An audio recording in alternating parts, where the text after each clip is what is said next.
दोस्तों नमस्कार, मैं सुबोध कुमार। आप देख रहे हैं खबर नेशनल टाइम्स। उत्तर प्रदेश में कहावत है, योगी की ठोको पुलिस के सामने गुंडे यूपी छोड़कर भाग जाते हैं।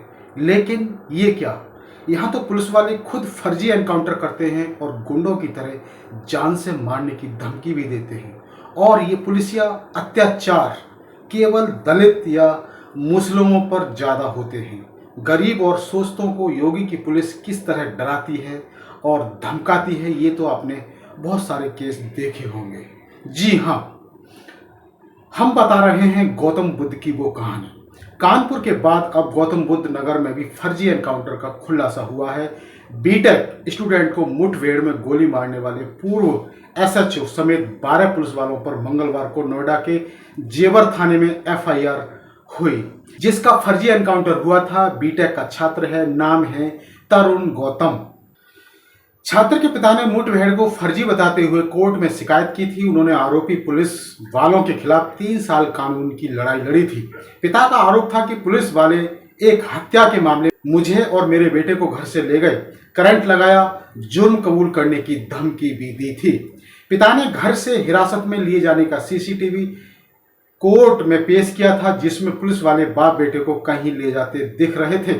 मुख्य न्यायिक मजिस्ट्रेट कोर्ट ने सोमवार को एफआईआर के आदेश दिए थे। मंगलवार को पुलिस वालों पर केस दर्ज हुआ था। इनमें एसएचओ के अलावा 6 दरोगा और 5 कांस्टेबल सम्मिलित हैं। क्या है पूरी कहानी, वो आपको विस्तार से बताते हैं। मथुरा के कदम विहार निवासी तरुण गौतम ने बताया कि 4 सितंबर 2022 की शाम बिना नंबर प्लेट वाली 2 गाड़ियां मेरे घर पहुंची। कार में पुलिसकर्मी थे। ये सभी लोग मेरे बेटे सोमेश के बारे में पूछते हुए घर के अंदर घुस गए। मैंने उन्हें बताया कि मेरा बेटा राजस्थान के कोटा से बीटेक कर रहा है और वो इस समय दिल्ली में 3 महीने के लिए कोचिंग करने गया है। पुलिसकर्मियों ने मेरे साथ मारपीट की, घर में घुसकर तोड़फोड़ भी की और अलमारी से 22,000 रुपए लूट लिए। फिर मुझे जबरन कार में बिठाकर दिल्ली ले गए। देर रात मैं बेटे सोमेश के दिल्ली के सकरपुर स्थित कमरे पर पहुंचा। पुलिस वालों ने मेरे बेटे को बहुत पीटा और कार में डाल लिया। उस वक्त पुलिस वालों ने बताया था कि बेटे सोमेश का नाम जेवर कोतवाली क्षेत्र के नीमक गांव में हुए हत्या के एक मामले में सामने आया है। पुलिस वाले मुझे और मेरे बेटे को जेवर थाने लेकर आ गए। यहाँ मुझे और मेरे बेटे को बहुत पीटा गया।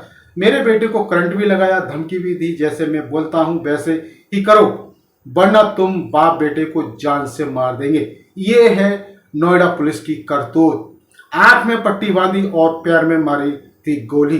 तरुण गौतम ने बताया कि 6 सितंबर 2022 की रात सोमेश के दोनों हाथ पीछे से बांध दिए। उसकी आंख में पट्टी बांधकर पुलिस वाले उसे अज्ञात स्थान पर ले गए, जहां मुठभेड़ दिखाते हुए उसके पैर में गोली मार दी।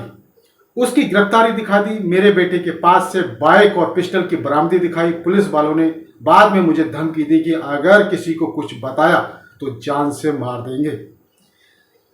बेटे को छोड़ने के लिए मांगे थे 1 लाख रुपए। कहते हैं कि योगी की पुलिस जीरो टॉलरेंस पर काम करती है, लेकिन यहां घूस की भी खबर आ रही है। तरुण गौतम ने बताया पुलिस वालों ने उस पर कई फर्जी मुकदमे भी दर्ज किए। गैंगस्टर एक्ट लगाया कि बेटे के एनकाउंटर के बाद पुलिस ने मुझे छोड़ने के एवज में 1 लाख रुपए की मांग की। मेरे परिजनों ने रुपए का इंतजाम कर मुझे छुड़ाया। आरोप लगाया कि मैं लगातार कार्रवाई को लेकर थाने के चक्कर काटता रहा, मगर किसी ने मेरी नहीं सुनी। इसके बाद मैं कोर्ट की शरण में पहुंचा। अब आपको बता दें कि आखिर इस केस का खुलासा कैसे हुआ।